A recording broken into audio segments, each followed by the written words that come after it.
नमस्कार. आज आपण 11व्या श्लोकाचा अर्थ जाणून घेणार आहोत. आपल्या प्रतिज्ञेप्रमाणे विज्ञानासह ज्ञानाचे वर्णन करीत भगवंतांनी 4थ्या श्लोकापासून 6व्या श्लोकापर्यंत प्रभावासह सगुण निराकार स्वरूपाचे तत्व समजावून दिले.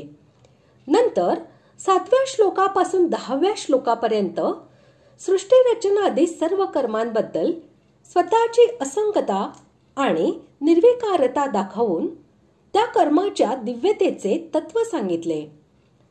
आता आपल्या सगुण साकार रूपाचे महत्व, त्याच्या भक्तीचा प्रकार आणि त्याचे गुण, प्रभाव व तत्व हे समजावून देण्यासाठी पुढील पहिल्या 2 श्लोकांमध्ये त्याचा प्रभाव न जाणणाऱ्या असुर प्रकृतीच्या मनुष्यांची निंदा भगवंत करीत आहेत.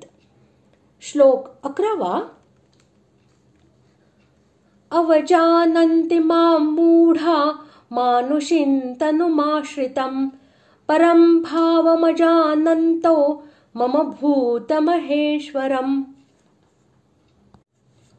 श्लोकाचा अर्थ: माझ्या परमभावाला न जाणणारे मूर्ख लोक मनुष्य शरीर धारण करणाऱ्या मला, सर्व भूतांच्या महान ईश्वराला तुच्छ समजतात. अर्थात आपल्या योगमायेने जगाच्या उद्धारासाठी मनुष्य रूपात वावरणाऱ्या मला, परमेश्वराला सामान्य मनुष्य समजतात. 4थ्या श्लोकापासून 6व्या श्लोकापर्यंत भगवंतांनी ज्या सर्व व्यापक तत्व इत्यादी प्रभावांचे वर्णन केलेले आहे त्याला ऐश्वर्य योग असे म्हटले आहे.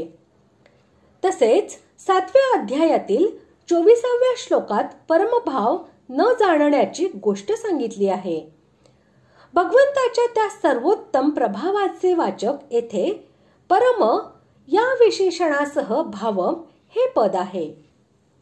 सर्वाधार, सर्वव्यापी, सर्वशक्तिमान आणि सर्वांचा हर्ता करता परमेश्वरच सर्व जीवांच्यावर अनुग्रह करून सर्वांना आपला आश्रय देतो आणि धर्म संस्थापन, भक्त उद्धार इत्यादी अनेक लीला कार्ये करण्यासाठी आपल्या योगमायेने मनुष्य रूपात अवतीर्ण होतो.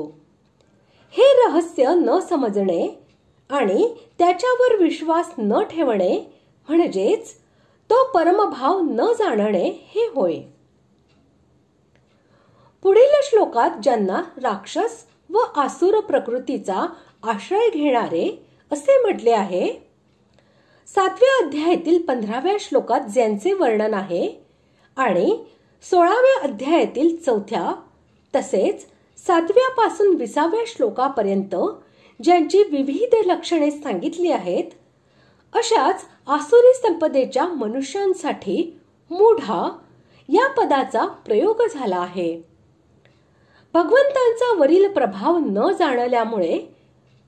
जाणल्यामुळे ब्रह्मदेवापासून कीटकांपर्यंत सर्व प्राण्यांनी महान ईश्वर असलेल्या भगवंतांना आपल्यासारखाच एक सामान्य मनुष्य मानणे आणि त्यामुळे त्यांच्या आज्ञेचे पालन न करणे तसेच त्यांच्यावर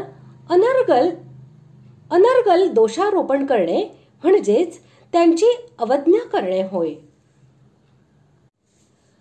ज्याच्या अध्यक्षतेखाली प्रकृती अनंत ब्रह्मांडाला उत्पन्न आणि लीन करत असते, ज्याच्या सत्ता स्फूर्तीने संसारात सर्व काही होत आहे आणि ज्याने कृपा करून आपल्या प्राप्तीसाठी मनुष्य शरीर दिले आहे, अशा माझ्या सत्य तत्वाची मूर्ख लोक अवहेलना करतात.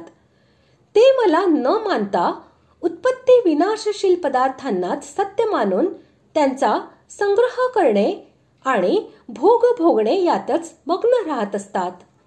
हीच माझी अवज्ञा, अवहेलना करणे आहे. अशा प्रकारे आज आपण 11व्या श्लोकाचा अर्थ जाणून घेतला. पुढील भागात आपण 12व्या श्लोकाचा अर्थ जाणून घेऊया. धन्यवाद.